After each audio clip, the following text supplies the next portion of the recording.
So I think this is the detail.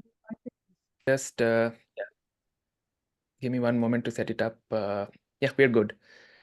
Let's go. You can Okay, candidate. okay, You ready to start? Let's go. yes. Okay, so I have been provided with the X-ray abdomen frontal projection of a skeletally mature patient. I can appreciate that there are multiple distended bowel loops which are occupying the central abdomen as well as the pelvic region. So first of all, commenting upon the emergency, I cannot see any portal venous gas. I cannot see any evidence of a free intraperitoneal air. And I also cannot appreciate any significant abnormal intraperitoneal or abdominal calcification. So coming towards the bowel loops, I see that these bowel loops are giving a specific thumb printing appearing, predominantly in the region of predominantly the bowel loop which is lying in the left hemi-abdomen. I can also see that there is a prominent curvilinear bowel loop in the left upper abdomen, uh, giving in the upper abdomen as well, and there is no absence of the rectal gas, and there is no significant distension, and the small bowel loops are non-dilated in caliber. So on the basis of this thumb printing appearance, I'm suspecting that this might be the case of some colitis, of which differential root could include, it could be some infected colitis, it could be some ischemic colitis, or it could be some pseudomembranous colitis as well. I would like to correlate with the clinical history of the patient, and I would further go for a contrast enhanced CT abdomen pelvic further evaluation. Okay. Next case.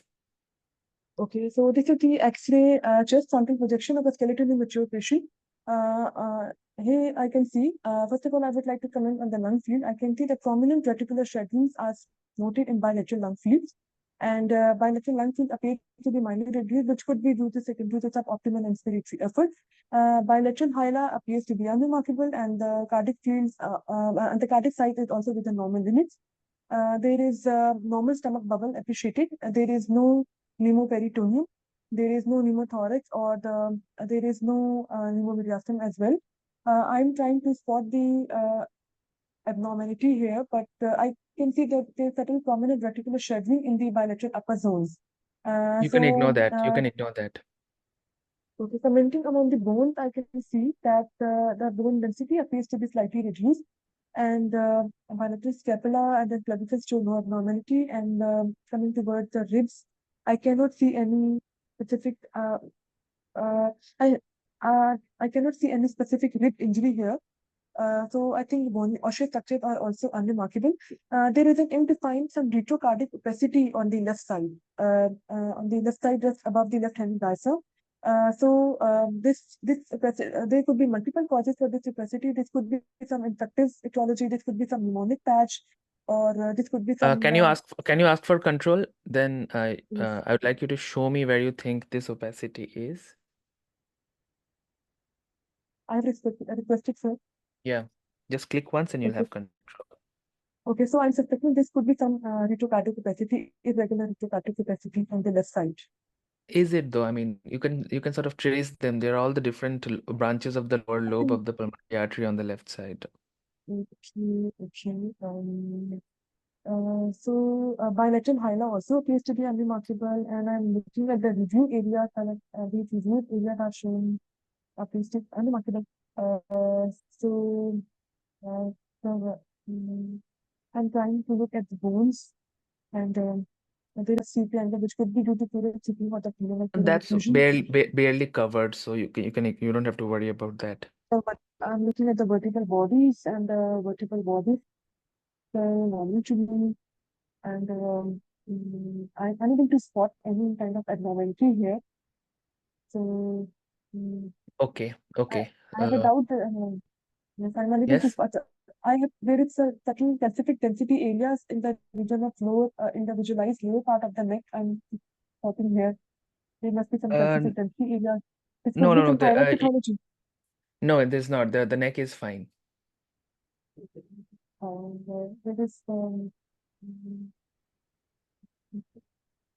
unable to appreciate any significant abnormality here. So I would like to see Okay. the other case, and I would come back to this case again. Okay, we'll just move on to the next one. Okay. So this patient presented with neck pain. Okay, so I have been provided with the X-ray cervical spine, lateral view. Here I can appreciate that there is an evidence of muscular spasm, paravertebral muscular spasm. There is reduced anterior vertical height of reduced vertical height of the C5 vertebra with some kind of anterior verging as well.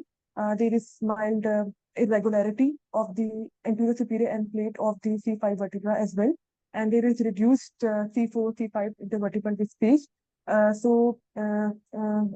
Coming toward the posterior element, I can see facet joints are intact, and I suspect that I'm suspecting some cortical break at the spinous process of the C5 vertebra as well. There is mild soft tissue, prevertebral soft tissue prominent as well at this site. I think this could, if there is history of any previous trauma, I'm suspecting that there is some fracture at the anterior superior end plate of the C5 vertebra as well as the spinous process as well, for which I would like to go into the clinical history as well. There is no history of trauma. Okay, so my other differential would be if there's any history of any fever or any raised inflammatory marker. So this could be some represent infective etiology, like causing mild erosion of the anterior superior end plate with soft tissue prominence. Other soft tissue prominence. I would next I would like to see the AP view as well if available. What will the AP And view help you with here? no, it will not give me any significant information. So I'm suspecting this could be some, there is subtle lucency as well at the anterior inferior end plate of the C4 vertebra as well. So on the basis of these findings, that there's some erosion of the superior end plates and subtle lucency, I'm suspecting this could be some infective etiology. And in infection, I would suspect some pyogenic infection, or it could be some tuberculous infection. Next, I would like to correlate with the MRI cervical spine to look for any soft tissue abnormality as well as Ask for control and then you can scroll. If you have control already, then you can just go ahead and scroll. yes, I have the control. So this is the okay. So this is the MRI cervical spine T1 with images sagittal view. Here I can appreciate that there is ill-defined hypodensity involving the C4 and C5 cervical vertebra, and there is erosion of the adjacent end plates. There is ill-defined hypo-intense soft tissue thickening in prevertebral region, which appears to be crossing the intervertebral disc space, and it appears to be reaching the epidural space as well, which I would like to confirm on the axial view. Can I have the T2 weighted images and the post-contrast sequences available? I can give you the T2 weighted images. Please let go of the mouse. Sorry. Yeah. Okay, on the this is the T2 weighted images cervical spine. Sagittal view. Again, I can see that there is a redemarcation of the. Okay. There is redemarcation of the similar changes which I've already mentioned on the T1 weighted images, and this prevertebral soft tissue component is appearing hyper intense, and it appears to be crossing the disc, and I think it appears to be reaching into the epidural space. No, it is not reaching into the epidural space. It is just. I'll give you the axial if you want that you wanted. Just Okay. I'll let Yes. you give the mouse. Yeah, Please you can go ahead. Okay. So You can scroll. yes, fine to see. Okay. So this is the T2 weighted images axial view of the cervical spine. Here I can see. I'm trying to look at the image in here. Okay. So again, this is the site of the abnormality. Okay. So here I can see that again that there is ill-defined radio dense. This is basically T2 fat subsequences. And I can see that there is hyper intense soft tissue component at the level of C4 and C5 vertebra, which is causing erosion and destruction of the vertebral bodies. And it is also, it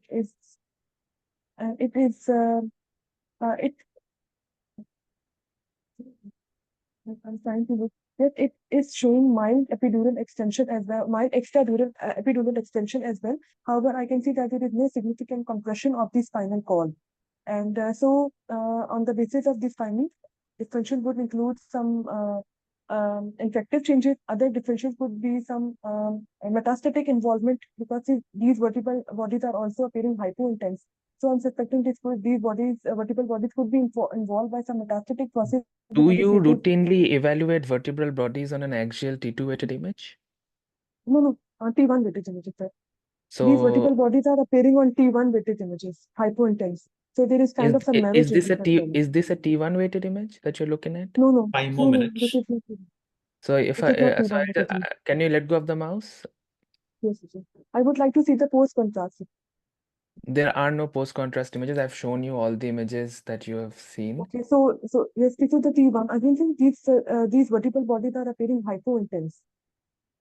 Are they Uh, appearing hypointense? What do you compare the signal of the vertebral bodies with the to? disc, with the disc. Sir. And in this case, do you think they are significantly more hypointense compared to the disc? Um, mm, these are hypointense, but not that much significantly suggest any metastatic involvement. So this could be some infective process, and with associated vertebral and paravertebral soft tissue, epidural soft tissue component.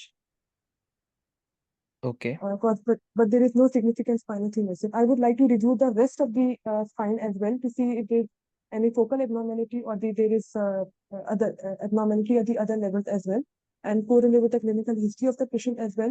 And I would like to refer this patient to the neuro physician neurophysician for further management. Okay. Let go of the mouse, please. Here you go. Okay, so I have been provided with the spot images of the bearing swallow. Here I can appreciate the contrast is seen specifying the stomach. Contrast is seen specifying the esophagus. I want to scroll the image. Okay. And contrast is seen specifying the stomach. There is free flow of the contrast from the region of the hypopharynx into the stomach and up to the gastroesophageal junction into the stomach. I can see that there is some abnormal indentations along the along the left as well as right lateral aspect of the specified esophagus. There is no significant mucosal irregularity, and there is no evidence of any significant esophageal ulceration as well. No abnormal filling defect is appreciated. So on the basis of these abnormal indentations, I'm suspecting that there must be some kind of vascular sling anomaly. For differential would include aberrant right subclavian artery. Uh, uh, uh, for which I would like to confirm this on the cross-sectional imaging or the contrast enhanced CT chest. And but this vascular anomaly is not causing any significant luminal obstruction. There is mild approximate esophageal dilatation, but that resolves with further passage of the contrast, and there is no abnormal contrast leakage. So my differential would be some abnormal vascular spring anomaly, which is causing this abnormality, and I would further go for a contrast enhanced CT chest to confirm my findings. Before I give you the contrast enhanced CT chest, can you tell me what kind of vascular anomalies you're thinking about, and which one you think is the most likely in this case? I think this could be aberrant right subclavian artery. Why do you think that? Because it is giving some S-shaped concave depression of the esophagus, first on the left half and then on the right half. Other Okay. depression could be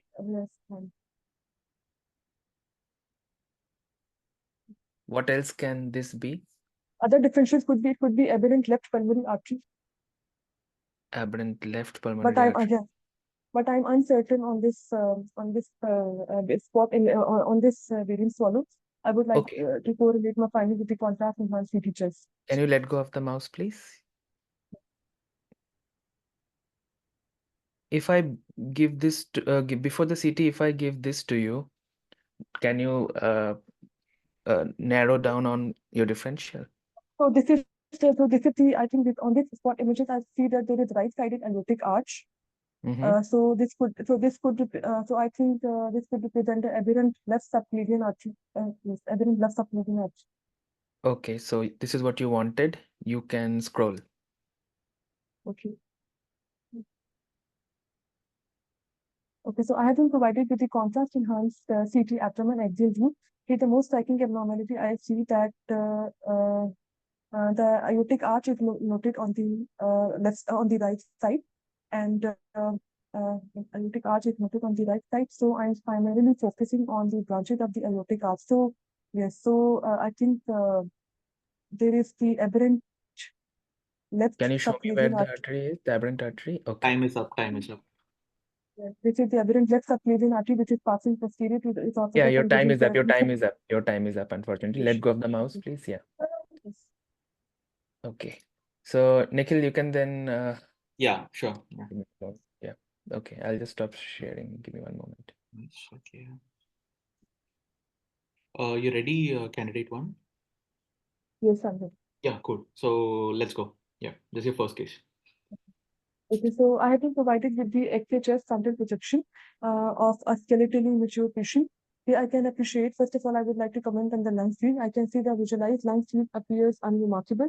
Bilateral CP angles and the hemidiaphragmatic outline show no significant abnormality. The cardiac size and the highlight grossly appear unremarkable. And I can see that there is subtle, there is mild soft tissue opacity in right paravertebral region, which is causing mild mediastinal widening. However, I can see Can the you highlight request for vessels are control? clear. Can you request a control launch? I have Yeah, requested for. cool. Yes. Can you show it to me? Okay, so I think this Click is once. Click some. once. Click once. Click once and show. Yeah. Yeah. Yeah. Go ahead. Can you see my circle? Can Yes. you see Yes. my Yes. cursor now? Yes. Yes. Okay. Yes. So I think this might be some abnormal paravertebral opacity here, which is causing mild mediastinal widening. Mediastinal widening. Otherwise, the contour of the descending thoracic aorta is preserved, and retrocardiac spaces show no significant abnormality. And coming towards the bones and the regional soft tissues, these appears to be unremarkable to me. On the basis of this right paratracheal opacity, I would see the lateral images of the chest X-ray if available. Could you tell me what do you think? What is your thought process at this point of time? I'm suspecting this could be some mediastinal pathology. Some mediastinal pathology, it could be either in the anterior mediastinum or it could be in the posterior mediastinum. This opacity. So why Okay, don't you think it's so middle? Why don't you think it's not middle? uh, uh, it's because I can see highlight vessels can be easily can be seen, are away from this opacity, and the cardiac shadow is also well preserved. Cardiac shadow Okay. is also well visualized. So I'm Okay. suspecting this could be either in the interior mediastinum or in the posterior. Okay. For which I would like to see first of all, I would like to see the lateral projection of X-ray, and if lateral projection X-ray is not available, I would like to correlate with the CT. But first of all, I would like to give my differential which of the of the mediastinal method, which could be some neoplastic pathologies like lymphoma, or it could be some neurogenic tumors as well. Yes. Okay. So you can So let go of the mouse. You can let go of the mouse. Yeah.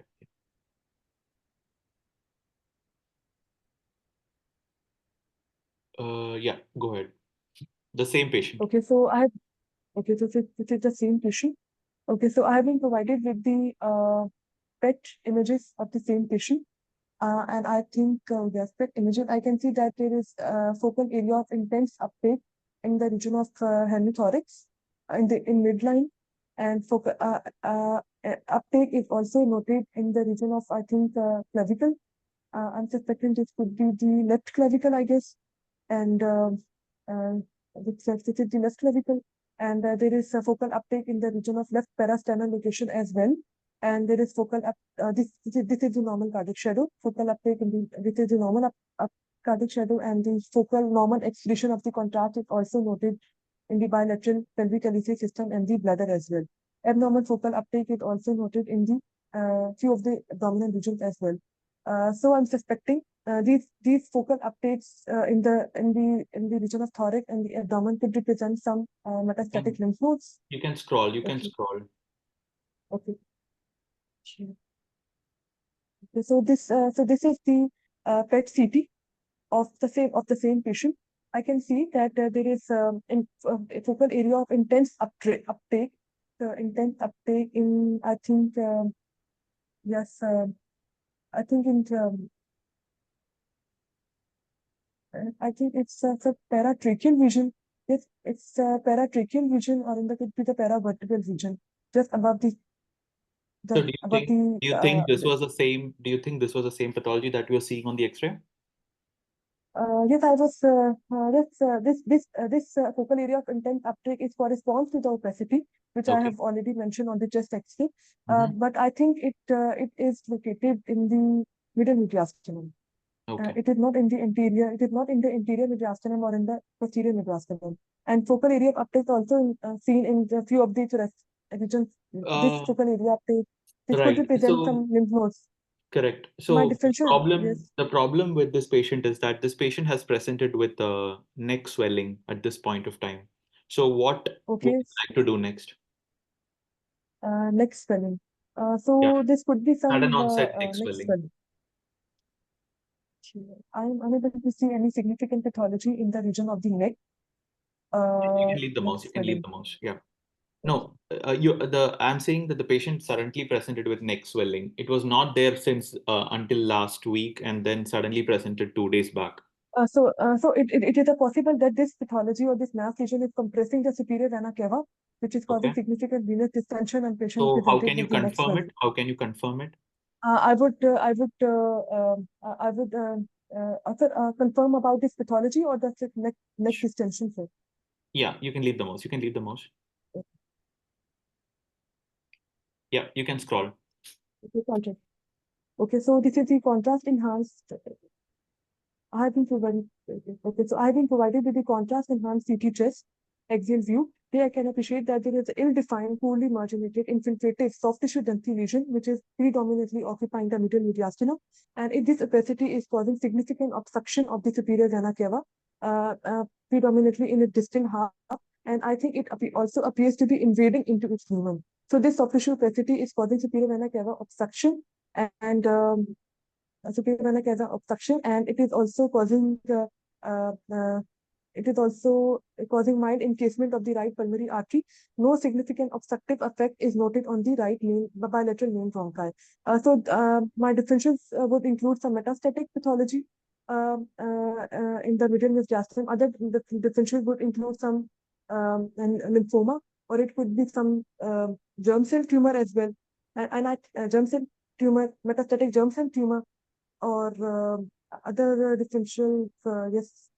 So I would like to go for a for histopathological correlation, image guided CT guided image guided biopsy of the lesion, and I would again refer this patient to the cardiovascular department, as well as the oncology department for the further management. And I would like to see the lung window as well to comment on pulmonary metastasis. I would love to see the bone window as well to comment on the bone metastasis. And since this lesion is occupying the superior vena cava, it's kind of an emergency. I would urgently refer this patient to the vascular department, vascular MDT, for further management and the correlation. I would like to see the rest of the images of the abdomen and pelvis as well for further staging purposes. Are you aware about any staging associated with lymphoma with respect to PET? There is some staging and arbor staging. No, no. Uh, Yeah, that is the um, pathological, right? okay, What is the there is some what is this there is some staging in. Yeah. Okay, sorry, I can't hear you, sir. What is the name of the staging that you use in PET for lymphoma? Uh, Yeah, it's okay. That's and okay. arbor. That's okay. Leave it. Yeah, this is your next case. You can scroll. This patient presented with a history of fall. Okay. History of fall. So I have been provided with the CT neck. I'm unable to scroll the images. These are the non-scrollable images, sir? No, no, no. You can scroll slowly, slowly. Yeah, yeah. Okay. Okay. I have been provided with the a plain CT neck of a patient who had presented with a history of the fall. Here I can appreciate that.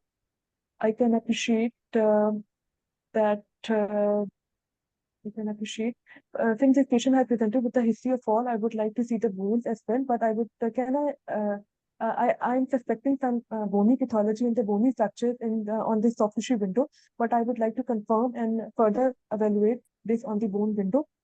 Coming on this sequence, I can see that there is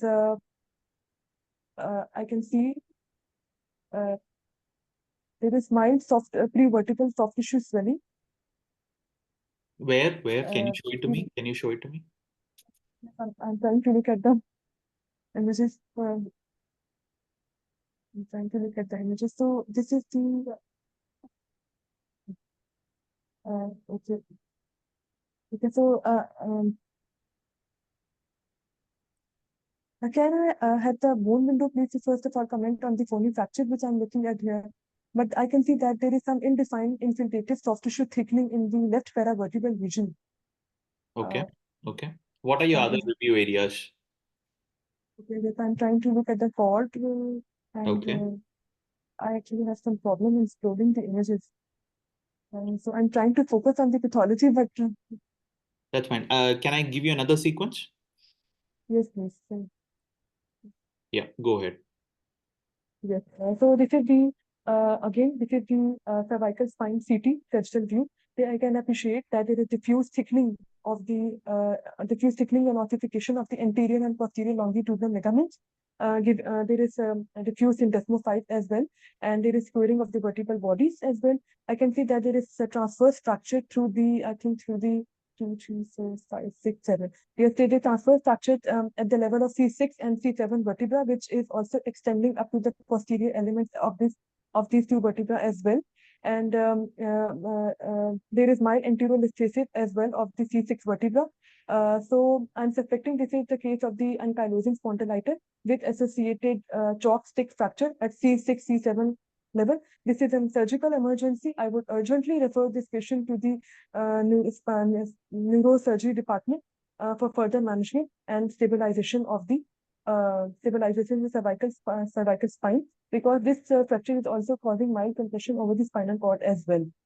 I would like to see the other images of the lower dorsal lumbar spine as well to rule out other fractures as well. So this is the case of ankylosing spondylitis with Trox's fracture and this patient required urgent surgical management and other urgent neurosurgical referral. Okay, thank you. You can leave the mouse once.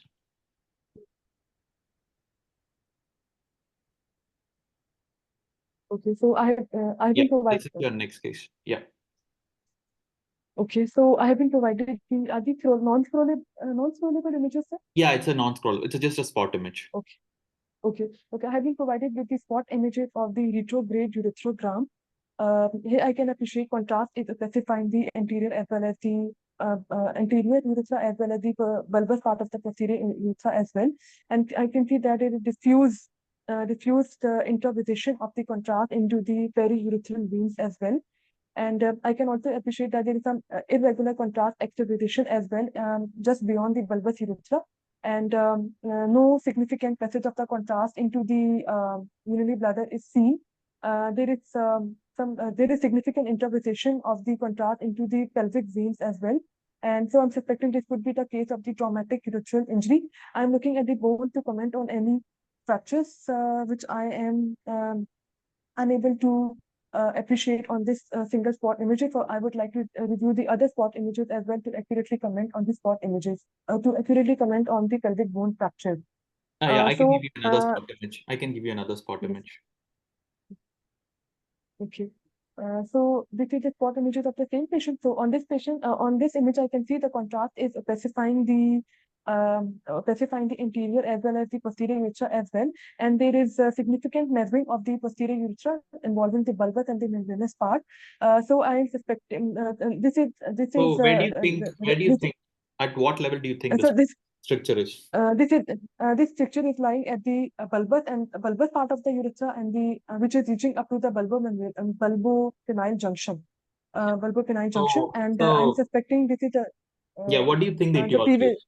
What do you think? The previous image. So in the previous images, I'm suspecting that there might be some forceful pushing of the contrast through this structured part of the urethra, leading to significant intraposition of the contrast. And so again, my question is, what could be the cause for the structure? Differential would cause for the stricture. It could be some infective like gonococcal infection, So or what do it you, could be some. If there is any history of trauma, this could represent the post-traumatic stricture. And if there is any history of previous catheterization, this could be some iatrogenic strictures. This so all if I depends on were the to ask you, correlated. if I were to ask you infective stricture versus a traumatic stricture, how would you differentiate it? Traumatic infective strictures. I have read this in Organism is very common to cause stricture in the urethra? gonococcal and Neisseria. Okay, so how do you differentiate a So, gonococcal stricture versus a uh, traumatic stricture? I have read this, but it's I'm unable to recall the distance between two strictures. Their exact location, I'm unable to recall right now. Okay, no problem. Yeah, I think yeah, your time is up. Thank you. Yeah, so we'll start with my session first. I'll finish off with my rounds and then I'll give it to Dave. So this was a case of proximal bulbar stricture, okay, and this was a traumatic stricture. The reason being, in traumatic stricture, you will see a focal area of stricture, okay, and most commonly the patient will have a prior history of trauma and underlying fractures may or may not be there, okay. Saddle injuries is what we often call it. In gonococcal strictures, we'll have a longer segment of stricture, okay, long irregular segment of strictures, okay, and often patient may or may not have history of sexually transmitted disease or any active sexual activity in the past, okay. Having said that, RGUs are very common studies, fluoroscopy studies that can be asked in the exams. So have a look at the most common causes of strictures, the differentiating features between benign and malignant strictures, etc., and also the causes like the traumatic versus the infective ones. Okay. Right, right. Yeah. So this case, you did pretty well. I gave you X-ray first. I think a common feedback. I think I might. I'm really sorry. I think I just give me one more. Yeah, the common feedback I felt, which I could give you is you are dragging the case way too much. You have been you're repeatedly saying things which need not be commented upon, right?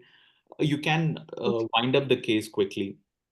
you okay, I think even in this case you kept on saying, and as an examiner no one is going to stop you the way you keep talking, right? So keep talking to yourself that okay, I need to wind up this case, and don't say things again and again. In spite of saying talking for so long in this case, you did not ask me for a prior radiograph and you did not ask me if patient had any relevant clinical history. So sometimes it's very important to talk very relevant things. I understand that you have been trying to, each time you're talking you're remembering something which is important and then you're adding up into your points, right? But then always try to concise things so a little bit, and please slow down because I think at least for me I noticed that I was trying to ask you something but then I had to kind of wait for you to pause. So it needs to be very smooth where you talk, give a little pause so that if examiner wants to ask you, because that is where they're going to score you. They are not going to score you because just you speak non-stop. That doesn't help you with the marks, right? Otherwise your knowledge base is good, you understand things well, your set of differentials that you're giving is very precise and also very sensible. So the knowledge is really good, but please slow down on the what do you say when you start describing things, okay, right? When I give you the nuclear medicine scan, you described it quite well. In this I think I gave you the coronal sequence, is it? Yeah. When I gave you the coronal sequence, you picked up all the notes and you gave me a good set of differentials, and then I gave you CT where you picked up the SVC thrombosis, correct? Now, the yeah. fact that I think towards the end you said, did you talk about the SVC thrombosis that needs an immediate cardiosurgical referral, cardiovascular referral? Did you talk about it? Yes, sir. I have this is an emergency and I will Okay. urgently refer this patient. Yeah, please. So whenever you get some things, just keep a checklist in your mind. Okay, I'm gonna refer this to the, and I don't think you referred it to the lymphoma MDT. Did you mention about the MDT? I don't Okay. think No, I sir, I didn't think didn't. No, no. yeah, I didn't I think just mentioned the team. yeah, I please mentioned the mention about team. MDTs. Please mention about MDTs. The Okay. word MDT should come out of your mouth, number one. Number Okay. two, all the surgical emergencies, whenever you see SVC thrombosis, I would quickly pick up the call and I would call the cardiovascular team for immediate thrombolysis. Okay. And the PET scan classification is Lugano classifications. I just asked because sometimes some examiners like to ask all these things. Okay. Okay. So please remember about that. So I think that's it. We just saw two cases, I guess. Yeah. Okay. Thank you. So I'll give. These are my final feedbacks. Please slow down, and I think you're doing well. It's just that you're trying to fill in as much information as you can within that stipulated time. Please don't do that. Be very organized. Be calm and composed, so that the examiner also gets time to question your knowledge. Okay.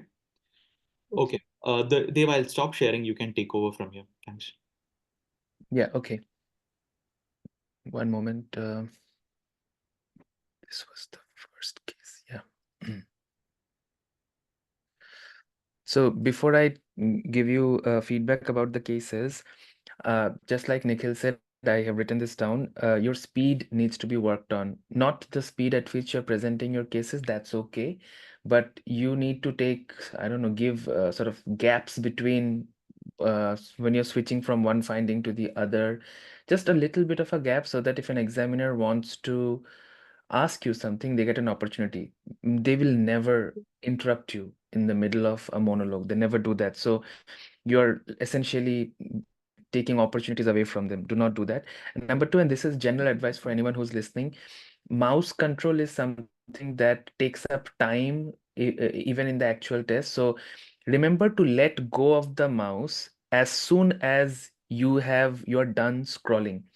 Don't keep scrolling while you're speaking. First of all, do not keep scrolling a lot. I remember at least in one case where you were scrolling a lot, even though you're talking about the management. So you were no longer looking at the case per se. So stop scrolling, because some examiners get, they are not pleased when you keep scrolling even after you're obviously finished looking at the case. So make sure that Okay. and they will, and if they have to ask you every time to let go of the mouse, then that takes up 2-3 seconds of your time. And if they have to Okay. interrupt you and then ask you for the mouse, they'll never do that. So you never really, you can't really transition to the next case. So sort of make it a habit, practice doing this, that as soon as you're finished looking at the case, let go of the mouse and then finish your whatever you're saying, wrap it up nicely so that the examiner knows that you are done and they can now move on to the next case. The other general advice I have for you is always offer a differential before you ask for another projection or sequence or view or whatever. Just even if you need a lateral, just tell them why you need a lateral and what your current thoughts are. Because almost never, I don't remember a single situation where anyone ever gives you a second sequence or a projection without having a discrete list of differentials. It can be very non-specific, that's okay, but you need to have a very solid reason for the next one. Okay. Okay. All right, so this one was well done. This is a case of thumb printing with inflammatory bowel disease. You discussed the possibilities. Um, you can always talk about how you want to look at the SI joint, or you are looking at the SI joint, just to exclude IBD associated arthropathy. Anti-discipline. Yes. Yeah. The second one is a bit tricky, I know, but I'll show you what the pathology is. This. You did not describe this, you did not notice this, right? Yes, Yeah, so what is okay. this? So this is a foreign body, sir? It is a very Mm, unusual foreign body. You don't see it very often. And if you haven't seen this before, I completely understand why it can be a bit of challenging. This is actually a radiation seed emboli. And Okay. even if you, you got a very low score because you did not see it. If you saw it, then even if you don't know what it is, that's okay. You can say this is a small metallic density. I am not sure what this is. And then you can, so you sort of, so this is a discussion case. They will want to Okay. know what you think. Can you think on your feet? What are the different possibilities that you're thinking about? Was it something that was placed there? Was it something that reached there? So yes, you talked about a foreign body. So the patient ate something. That's one possibility. Yes. What else can they be? So then you can sort of add, think about different migration of something. So this is what that was, a brachytherapy seed. Okay. Okay. This one was well done. You did well with the X-ray. Not this one, sorry. You explored, you noticed all the findings, and then you said you were worried about an infection. Well done. But then you sort of backtracked with malignancy. Metastasis never looks like this. Once you see this, there's an intradiscal collection. Yes, you wanted an axial to look at the epidural spread. There is a little bit of epidural spread here. And then there is this subligamentous, spread both superiorly and inferiorly. This is very classic spondylodiscitis. You could discuss pyogenic versus tuberculous, that's okay. But just because these two are relatively hypo, this is just vertebritis, osteitis. Just because these two are hypodense, you can't suddenly talk about metastasis. I'm not saying that metastasis can never locally invade the adjacent vertebra. I have actually seen one or two cases of vertebral mets invading the adjoint vertebra, but never like this. It's never a typical subligamentous spread like this. Right. So you actually scored higher on the X-ray than on the MRI. And the other thing here that I noted was when you are talking very fast, you often are using inappropriate terms like hyperdense, radiodense, even when you're describing MRI. You're correcting yourself. That's okay. But just slow down a bit, give yourself a bit more time and organize your thoughts and sort of speak, using the correct terminology. Okay. Um, what was this? This was so you did well here. You found the pathology, but even before the chest X-ray, it actually could be seen here that there is a right-sided aortic arch. You can see here it's not on the left side. So you lost a few points here because if you had seen it on the barium itself, I wouldn't have to give you this. Then you automatically would have sort of come to the conclusion that this is a right-sided aortic arch with an aberrant left-sided subclavian artery, which you did on the CT, and you did well with the CT. There's not much to be said. You ran out of time. If you had, then you could have seen and gone through the usual checklist of CTs. Just remember that more than a viva, this is actually a performance. So you have to sort of, play your role, stop, take a pause and stress on management on when you think it's an emergency and who you will call and how you will describe something or which MDT you'll refer them to. So these are all very important. They will mark you on all of these different aspects. So make sure that you practice sort of concluding your cases and, as Nikhil said, stressing on which MDT you want to refer it to. But other than that, can I ask a question? Yeah, sure. Suppose if we don't know the case, it's the chest X-ray which you showed me, can we say the examiner we would like to see another case No, and we you would like can't to come say back? you can't say So, you come back so to we it would actually because lose. We would actually lose the marks in that case. you will. The Or lowest is 4. So the way you deal with that case can save you some marks, but yes, you're losing mark, but it's okay. Remember that it's an average of 1, 2, 3. So you saw 1, 2, 3, 4, 5, 6, 7 modalities. So, and even if I give you a 4 in one, as long as you're getting 6.5 and 7 in the others, you'll still pass. Remember that. So, just make sure that, and the way to deal with such a case is that if you can't see something, obviously there's not much to be done. But once you see something and you don't know what it is, tell them that you'll ask for help, you'll call a specialist, you'll discuss it with your colleagues. That's what we do in real life, and that's not ideal, but it's something that you can get away with. thank you, sir. Okay, sure. Thank So, you. Nikhil, Yeah, Dave, I have actually I missed a case to discuss with her, so I'll just share that case and then I'll take the first session for the next. Okay, go ahead. Yeah. So I think we missed on this case, isn't it? Listen, I think you got panicked because you were not seeing any obvious findings. But then, if you had gone by the checklist, you would have found this hematoma right at the level of the cord, which is compressing. Are you able to see it now? Yes, that's all. Yeah, I think I would not. I would say that is a grave mistake, to be honest. Because you picked up the fracture, I can understand. I can understand if you couldn't pick it on the axial, but look at the sag. You completely missed a hyperdense collection right in the posterior to the cord. I mean, so you would be severely penalized for this case, and you might fail as well. So, but then this is just a learning session for you. To be very, I think I'm coming back to the same point. Be very slow. Do not panic. Do not rush. Okay, whenever you're given a sequence, go sequentially, look at every checklist, and then even if it takes a little bit of time, it's fine.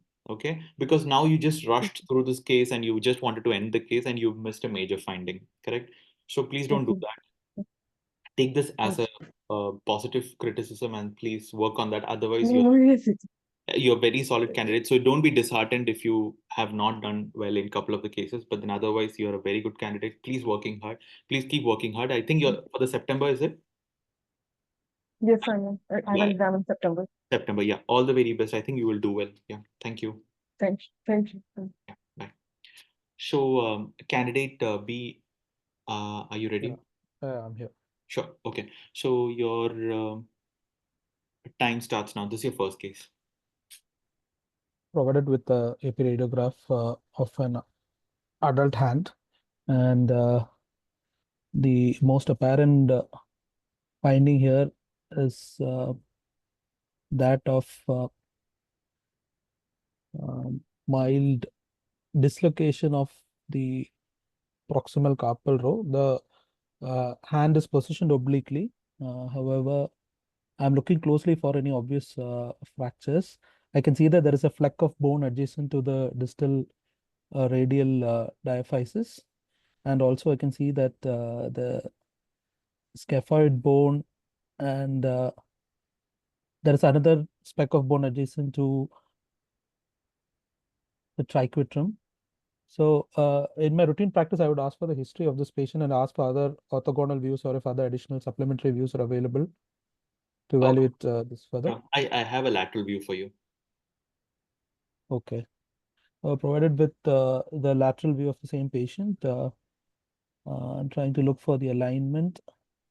I can see that the alignment of the capitate and the lunate is lost, and the capitate and the rest of the carpal bones are seen lying dorsal to the uh, lunate bone. So this is probably a case of uh, dislocation of the carpal row secondary to probably some form of high-grade trauma. And so in my routine practice, I would inform these findings to the referent clinician and probably suggest CT as well to look for any other occult fractures in this case. So you were telling me there was a fleck of bone distal to the radius. So which bone do you think that would be if it were to be a That could fracture? be that could be an impacted scaphoid onto the radius and could be. But then you see the lunate is in position as well. So if you were to connect both the dots, what would be a final diagnosis? So transcaphoid perilunate dislocation. Okay, what would you like to do next?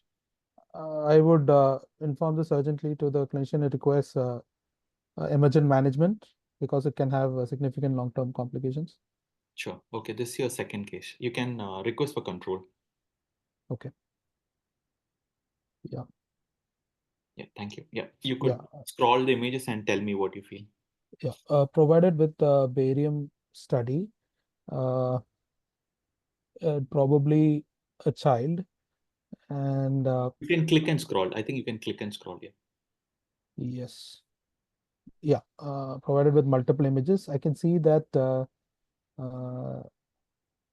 I can see opacification of the stomach and the duodenum.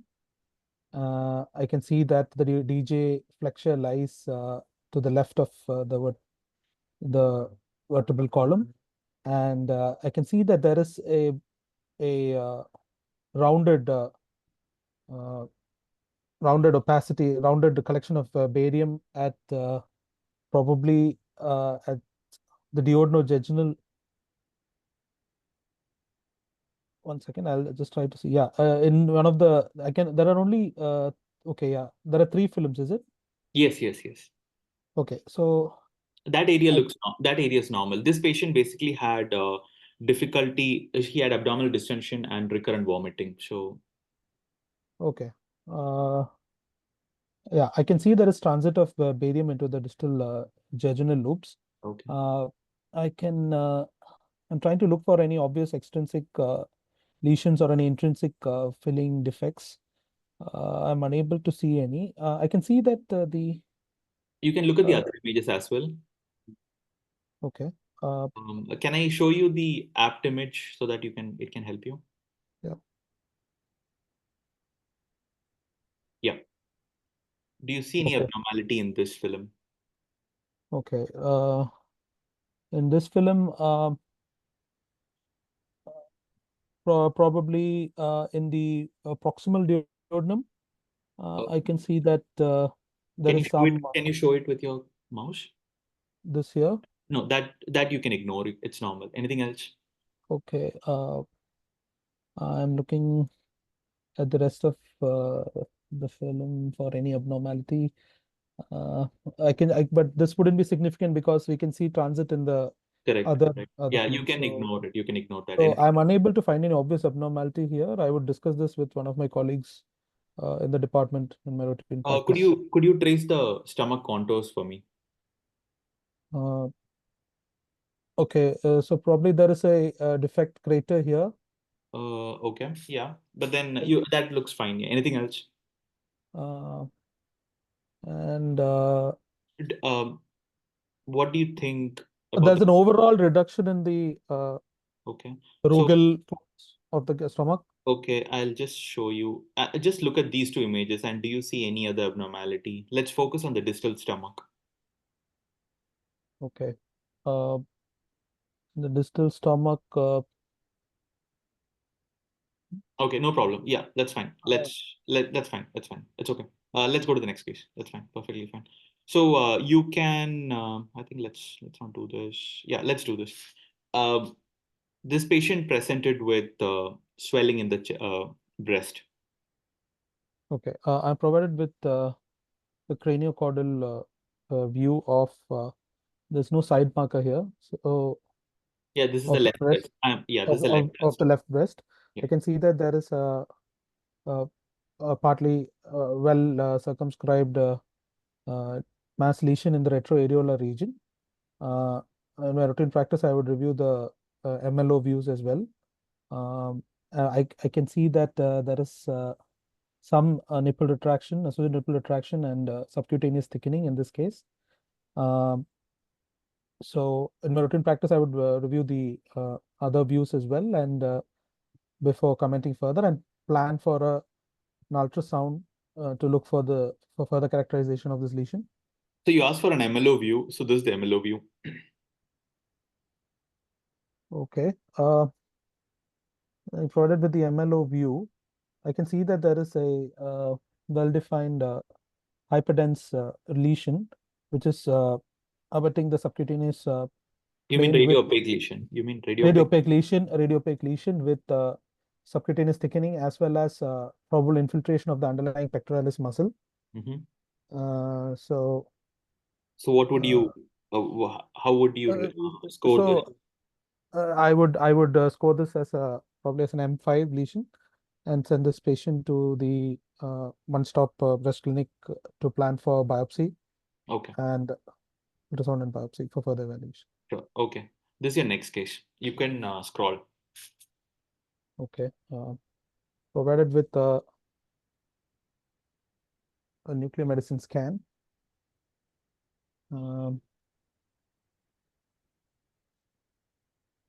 So this is a 3D evaluation. This is probably the scan of the hippocampi, or this is a scan of the lateral ventricles and the third ventricular system, and I'm trying to look for any obvious break in the flow. Sure, no worries. I can give you another sequence. You can leave the mouse once. Yeah. Yeah. Yeah. Yeah. You can scroll through this and tell me if there is anything significant abnormal in this.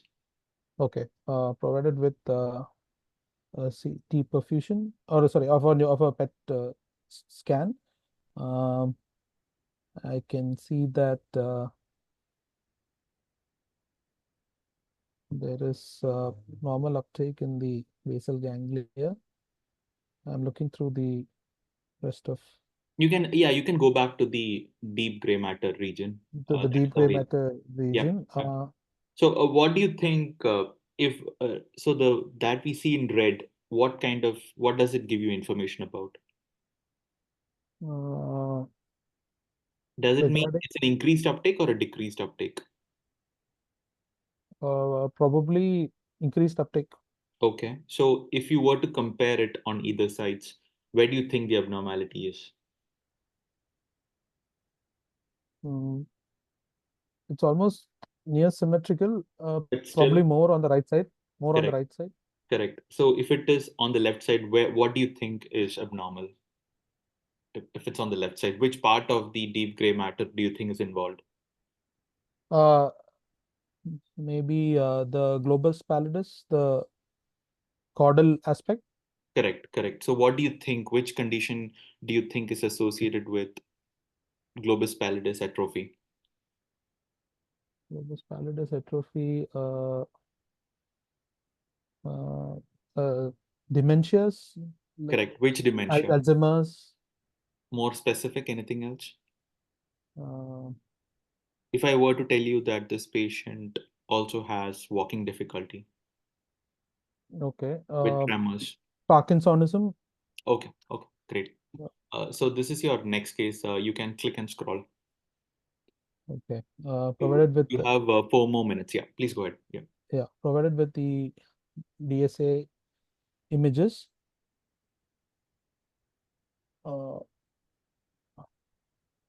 Okay. So this So I can which vascular territory are we imaging? What do you think? Which vascular structure is being shown right now? I think this is probably the ICA here. Could you trace it up and see if it really follows an ICA Okay, configuration? no, so this is no, this doesn't look like an ICA configuration. It's probably ECA. Can you look further? Do you think ECA will converge up with another vessel? Oh no, that doesn't fit as well.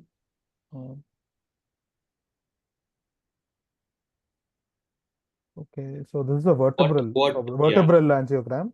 correct. Yeah, and I Yeah. can see that there are some vessels which are leading to, there's a vascular blush Okay. anterior to the vertebral artery here. Okay. So which points towards either an aneurysm or some kind of a very vascular neoplasm in this Okay. location. Mm-hmm. So What are your differentials at this point? differentials. Uh, okay, I would ask for the history of the patient. So probably it could be a neuroendocrine tumor, Mm-hmm. or it could be um, Where would you place this lesion? Where would you place based on the arterial supply of the lesion? Where do you think the arterial supply is coming from? arterial supply, probably in the region of the neck, the thyroid, that region. So I would review the CT neck images if available Okay, okay. to look for Based the on the lesion. DSA, where do you think the source of arterial supply is? What is the arterial flow, arterial supply?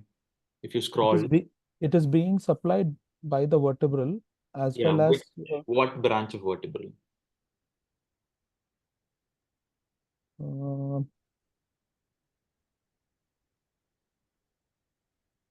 uh, this is probably the cervical part of the this is probably V2.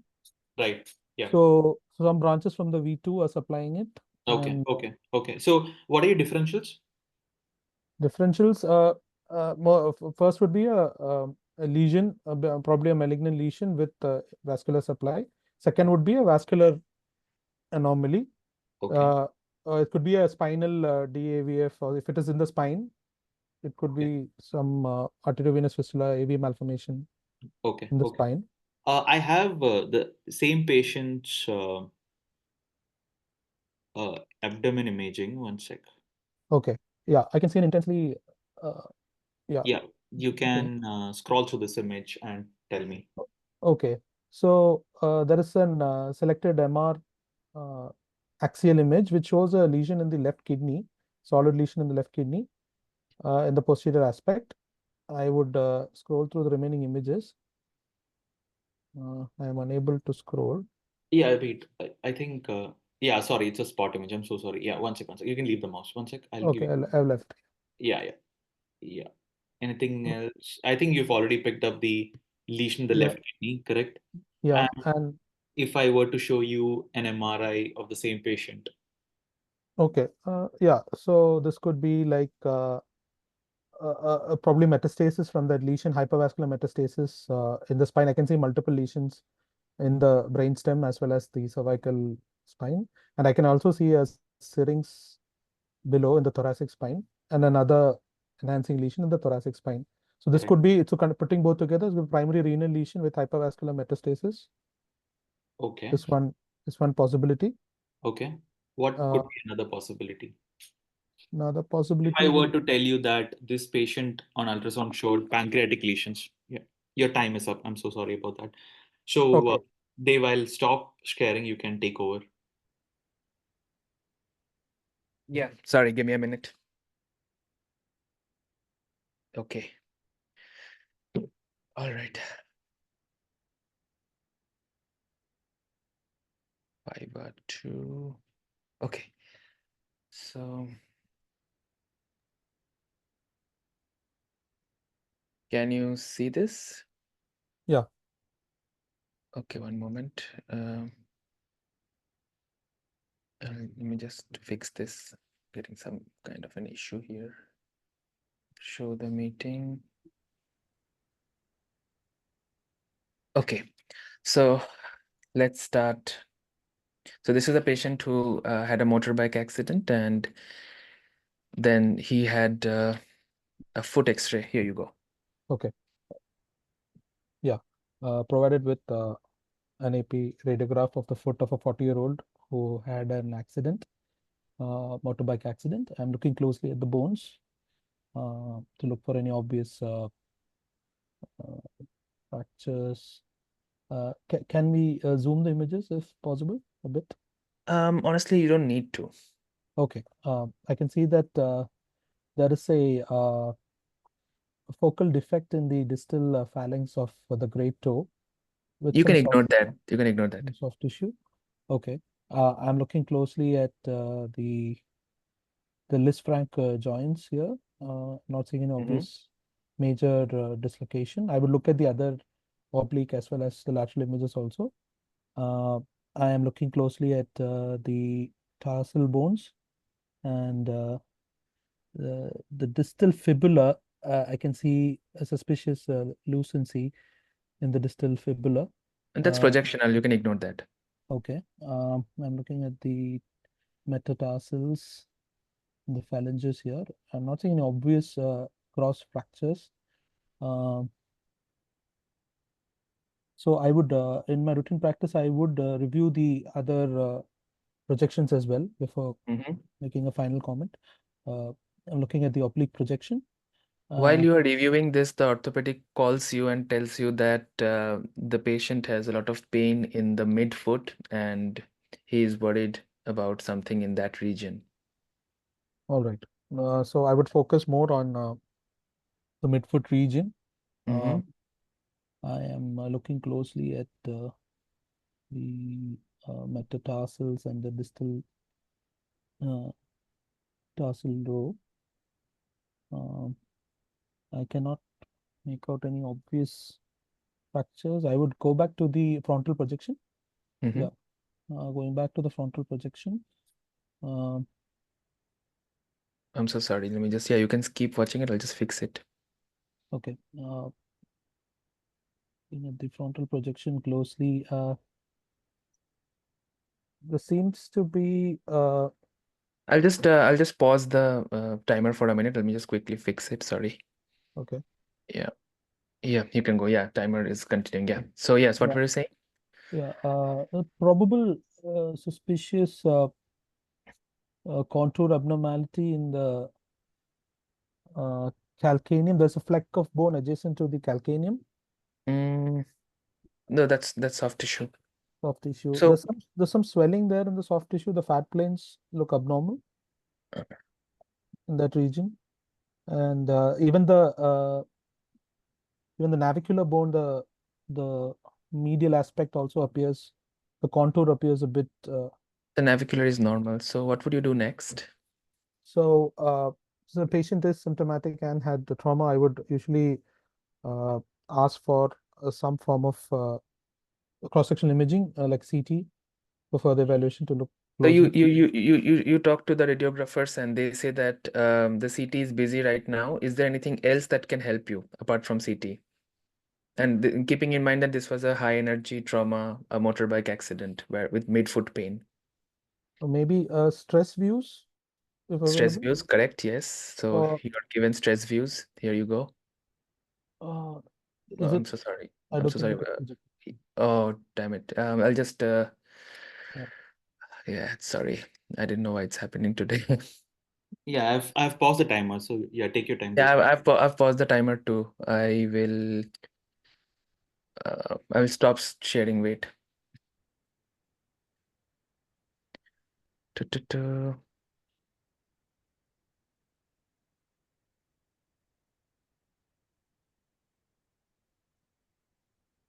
I think Radiopedia server is down for whatever reason today.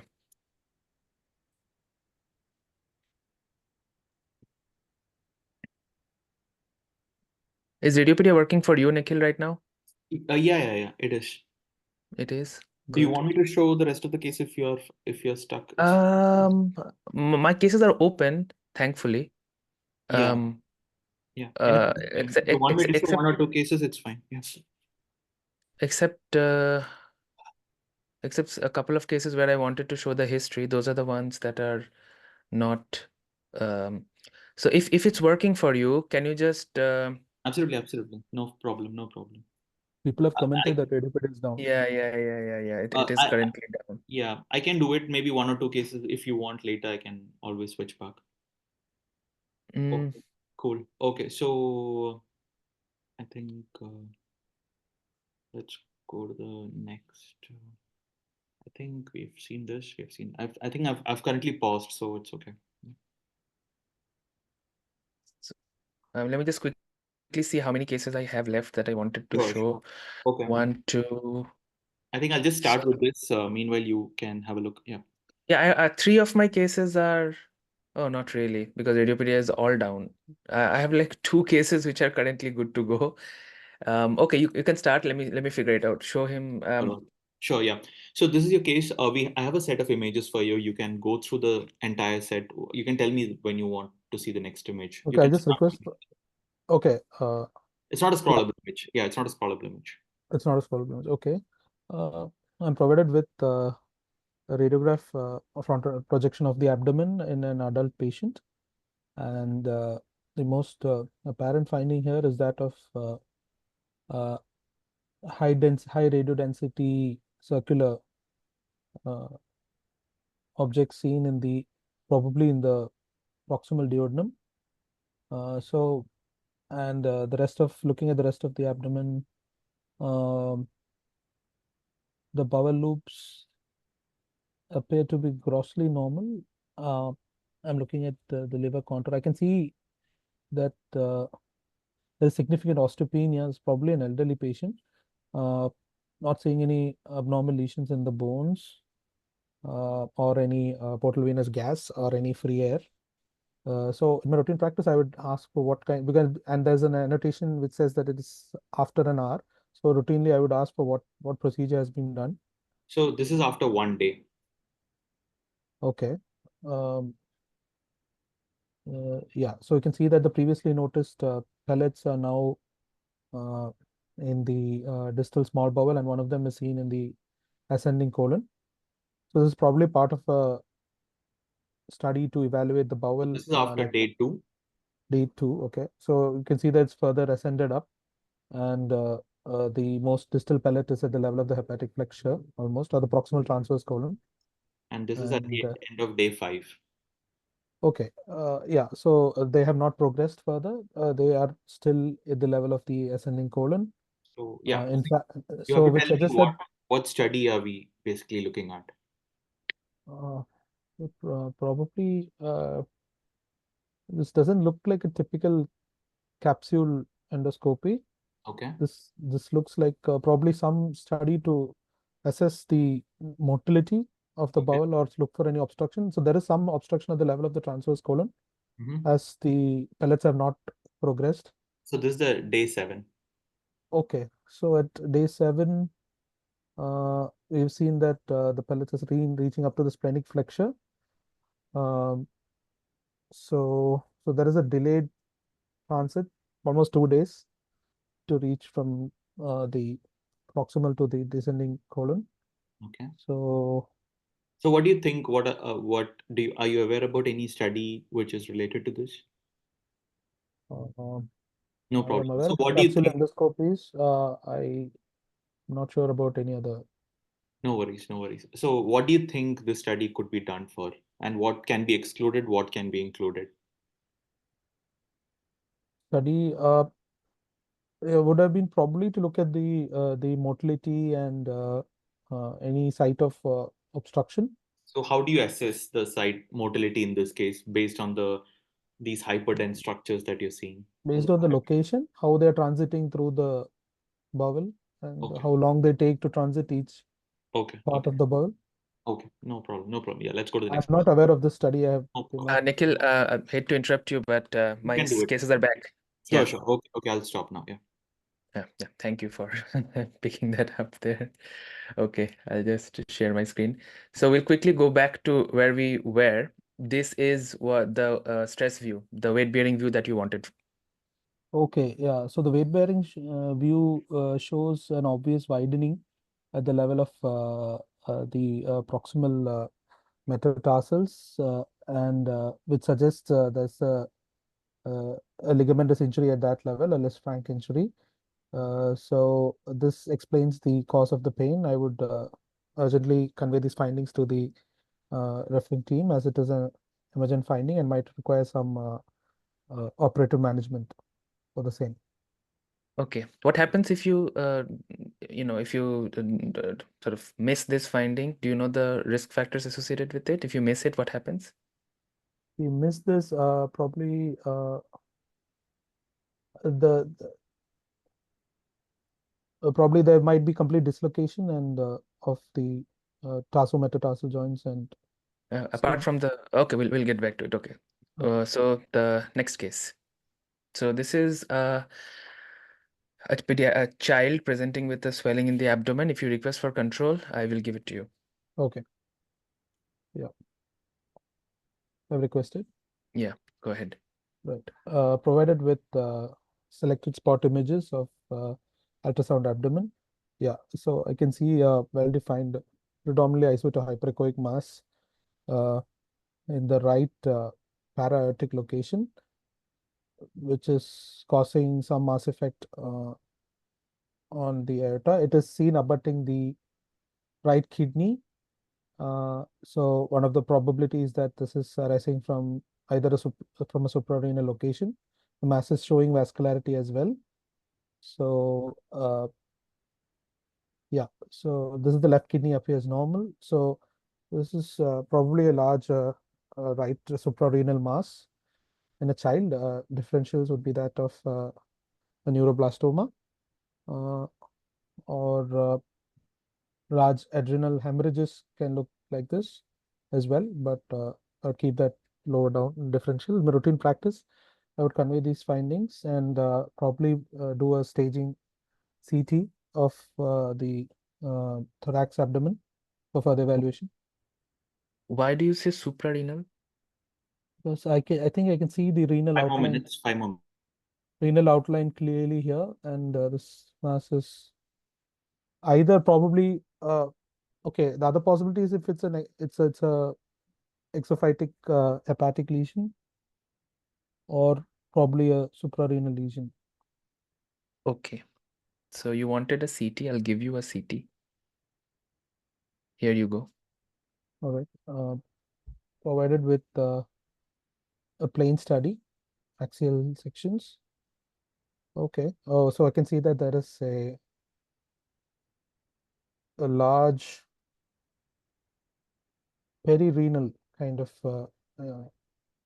perirenal isodense lesion, which is causing mass effect. And Okay, I'm scrolling down to the rest of the images. Yeah, so this is like there is also architectural distortion in the right kidney with multiple hypodense areas within, and this is causing mass effect on the liver, which is pushing it towards the left. So this is like probably a page kidney, or it could be like a perirenal kind of hematoma. So I would normally look at the attenuation values of this in my routine practice. Yeah, the attenuation value is 90 HU unit. Yeah, so it suggests that this is a hematoma. So I would ask for if there's any history of any biopsy or any. No, this is as I said, it's a child presented to the hospital for the first time with a swollen abdomen. Okay. So yeah, so there is severe disruption of the renal parenchyma on the right side with the significant perirenal soft tissue, which is hyperattenuating, suggests a hematoma. So this could be like a bleeding primary neoplasm from the kidney. So I would also review the post-contrast images if available. If you let go of the Yes, mouse, I I'll have. give you a coronal post-contrast image. Okay. Provided with coronal post-contrast images. All right. Yeah. So the lesion appears to be arising from the upper pole of the right kidney. And I can see that there is significant vascularity there. I can't see the adrenal separately here, but because of the presence of this claw, I'm thinking that this is more likely a renal in origin, and I Okay. cannot see any metastatic lesions in the liver. So I look at the IVC closely for any. It's compressed. I don't see any obvious filling defects. So I would look at the lung also to look for any metastatic nodules. And Okay. so this is a large, since I can see that there are multiple arterial feeders, I would also involve the intervention radiology team if they can embolize this selectively to prevent further hemorrhage, active hemorrhage into the lesion. So large renal mass in a child. The first differential would be that of a Wilms tumor. No lesion in the contralateral kidney or any IVC thrombus. So I would do the staging CT, further stage this and discuss this in the MDT, onco MDT. Okay. Can you let go of the mouse, please? Yeah. This is your next case. Okay. Provided with a frontal radiograph and a mature skeleton, and the most apparent finding is that is of curvilinear calcific foci along the left heart border. Looking at the lung parenchyma, I cannot see any obvious focal consolidations or pneumothorax. The bones appear grossly normal. I cannot see the stomach shadow here. So also I can see that yeah, there is probably some widening of the carina here in this case, and I the think presence time of is up. Yeah, time's up. yeah. So Nikhil, I think we have another 1.5 minutes, so we'll just let it continue. Oh, sure. Okay. Yeah. okay. So the presence of the curvilinear calcification in the heart, I would routinely ask for the history of what this patient presented with, and if there are any previous radiographs available,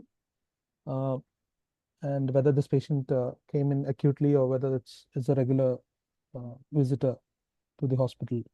The patient presented after a hypotensive episode. Yeah. Presented after a hypertensive episode. Okay. Hypo. Okay. Yeah. So this and also there seems to be some.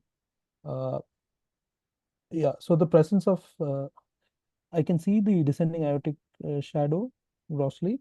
So the presence of this curvilinear calcification makes me suggest of a calcified uh, ventricular aneurysm. I would ask for history of any myocardial infarctions, or if any previous imaging is available in that respect. No So previous imaging, any other differential you can think of? other thing would be calcific pericarditis uh, Mhm. would be a differential. And if the patient had any pericardial effusions, or probably that could be a healed pericardium. So the hypotension, again, I would ask for any echo report if available, if there's any paradoxical movement of the septum, or There are no previous echo reports. So what will you do next? I would suggest an echo for this patient to look for any paradoxical movement of the septum, or if there's any restriction of movement. Okay, your time is up now. Okay. Yeah. So Nikhil, do you want me to discuss the feedback now? Yeah, please go ahead. I'll come back later. Okay. So the first one, you know by now that it's a Lisfranc injury. You are quite right about this. You did well with the radiograph. So it's a bit challenging because all I gave you was the history and the radiograph, the first radiograph, the non-weight-bearing radiograph was actually normal, except for the fact that if there is a high enough suspicion, the learning point that is if there's a high enough suspicion for a Lisfranc injury and you get a equivocal radiograph, then the next step is always a CT or a weight-bearing radiograph. Both of them are possible. If you had asked for a CT, I would have given you this anyway and told you that the orthopedic said that You were that's what told they that the have right CT is now. busy, and Yeah, something like that. yeah, So you can get a story like that from an examiner, because as long as you ask for the next step, they will either give you the next step if it is indicated, or they will give you an alternate something which they will explain with a story like what I did. So yeah, you did well with this. There's nothing else to be said here. This one, I think you struggled a bit because even on ultrasound, you can technically see the claw, a little bit. Don't even on ultrasound, if when I'm telling you that it's a pediatric patient, a child who's presenting with a mass, don't dismiss Wilms tumor or a primary renal tumor. Yes, suprarenal is always a possibility, but okay. when you're seeing this hyperechoic hemorrhage, which I you got did. misguided by one of the images. I thought I can clearly see the kidney separately from the mass. No, Probably I you can't. jumped Yeah, into. but there are always differentials of each other. Don't Yeah. sort of neglect it just because you're very confident about one. Okay. Even if it is less likely, because they're so, and it's ultrasound, it's a screening test for this pathology. You do need a cross-sectional to be Hmm. sure about it. And sometimes even then it's confusing and you need a biopsy. But you see a bit of a claw here. So even on the ultrasound, I would have expected a differential of Wilms, even if you're not sure, especially not when you see hemorrhage known for hemorrhaging. Neuroblastomas, not so much. Okay. So yeah, you did discuss the possibility that it's a large hemorrhage. So this is an emergency. You will need to inform an interventional radiologist or a surgeon, whatever, to take care of the bleeding, because even before the malignancy can do something, this can be a life-threatening event in and of itself. Okay. But other than that, yeah, you have to talk about how you stage Wilms and whether there is a contralateral involvement or not. You did all that. You looked for vascular invasion. That's okay. But as I said in the previous session as well, it's a performance. So you just have to stress on how worried you are about this large amount of bleeding that can, that can be life-threatening. So stress on that and talk about what the different options you have. All right. Um, so this was that. Honestly, when you see a very thin calcification that is almost following the contour, I understand that a calcified ventricle aneurysm is a differential. I'm not denying that, but your first differential should really be a pericardial calcification that can be due to constrictive pericarditis, or it can also not be constricting, but it's definitely pericardial calcification. That should be your first differential. And then Okay. you can look for evidence of, lymphadenopathy, or there is TB or not, or whatever else you want to talk about. And uh, always mention that you review previous reports, or in this case, the next step would be an echocardiography, which you said, so you get points for that. I think that was the last case. Yeah, we didn't see. Yeah. So in general, general advice for you would be don't I guess with the ultrasound case, don't fixate on one particular pathology and discount all else. Even if it's less likely, explore the possibility so that the examiner, doesn't feel like you're not thinking about it. Just Okay. talk about it and say why you're not thinking about it. Then the examiner will actually ask you, are you sure that there is no renal claw, or are you sure that it's an adrenal mass? They will never misdirect you, but if you give them an opportunity, they will be able to help you. So don't completely neglect one particular pathology. Okay. And and try to wrap cases up a bit more quickly. You have to work on how you conclude a case. Like when you've described everything, just concentrate on how you're going to manage it. Otherwise, you're a good candidate. Your clinical knowledge is good. Your approach is good. All the best. Thank you. Okay. Nikhil, you're up. Yeah, sure, thanks. So I think I'll just give you a general feedback. I think like what Dave said, your clinical knowledge is good. I think you were just the opposite of the first candidate. I felt you were a bit slower. Uh, Maybe a little bit of speeding might help you finish up the case and might add one or two cases extra towards the end of the time. Having said that, I think you were very calm and composed even when tricky cases were thrown at you, which is a very good strength. I think this case, if you've not seen, I think it is very difficult to predict what it is. So this is called a colon transit study, or very familiarly known as SITS marker study. So basically, we do this in cases of constipation. So we do it to differentiate between a slow colon transit versus a defecation disorder. So what we do here is that we use around 20 to 24 pellet rings, okay, and we ask them to swallow, and we assess them every day. And at the end of the fifth day, you are supposed to see less than 20% of the rings. So if you're given 24 rings, let's say for an example 25 rings, at the end of fifth day you should be seeing less than 5 rings in the abdomen. And if you're seeing more than that, you say that this patient has a slow colon transit. Okay. So this is basically an assessment for colon transit time. So it's more of a functional study. Okay. All right. Right. So I think apart from this, I had shown you, what was it that I showed you? One sec. Yeah. So this case was a case of male breast with malignancy. You picked up the case, you picked up the findings, you gave the correct referral. I think you went in for the first breast clinic, but I would have recommended you that if it turns out to be malignant, I would refer it for a breast MDT and for further staging. And I think you missed out on that, so that you could add. With this case, so this case patient, if you had focused here, there was a focal kinking in the distal antrum, right? I didn't see that. Yeah, that's fine. If you look here also, you can appreciate that. And if you look at here at this level also, you would have appreciate that, right? So it looks like I've it looks like a floating parachute. I don't know exactly. I don't exactly remember a name. There was a name for it when it comes in the duodenal web. So this was a case of a gastric antral web, which is cause of gastric outlet obstruction in this case. Another close The other definition. one was like a windsock, I think. Windsock, correct. Yeah. Yeah, it's a windsock deformity. Where So is it? here also something very similar to that morphology. So here. This was a case of gastric antral web, but if you were expected to give a differential, you could give a pyloric stenosis or a gastric malignancy, and then the discussion would have gone along those lines, right? So, yeah, so that was this, and then I think I had shown you this PET scan. So in this PET scan, you rightly picked up there was a decreased uptake activity in the putamen, and then when you see a putamen. I was actively prompted. I didn't pick it up. So I think what was the previous one shown? That So ventricular. so I think this was the putamen which was being shown. It was Oh, not it's the exactly. putamen, is it? Okay. Yeah, I thought it yeah. was hippocampus or I something. understood that it was quite difficult to understand with this, so Okay. I switched to the PET scan, the fusion images.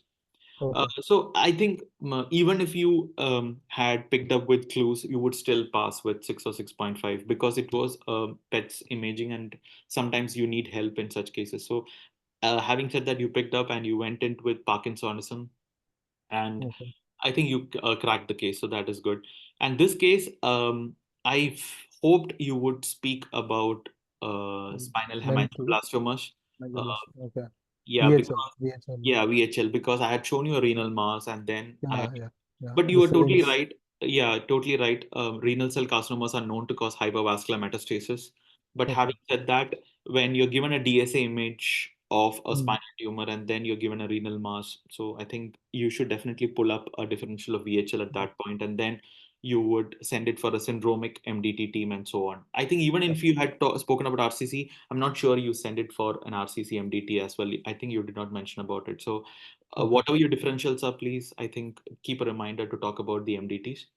Otherwise, I think you were very precise on your findings, and please keep practicing. I think you are a very solid candidate, and I still feel you have enough and more time to practice on this and get back. I have a feeling, though you have a good set of knowledge, maybe you are lacking a little bit on your confidence while presenting. Yes, I think you were shown this case as well. This was a case of a perilunate dislocation with a scaphoid fracture. So you were spot on. I think you took a bit of time to come to the diagnosis, but then having said that, you did come to the final diagnosis. So all the very best.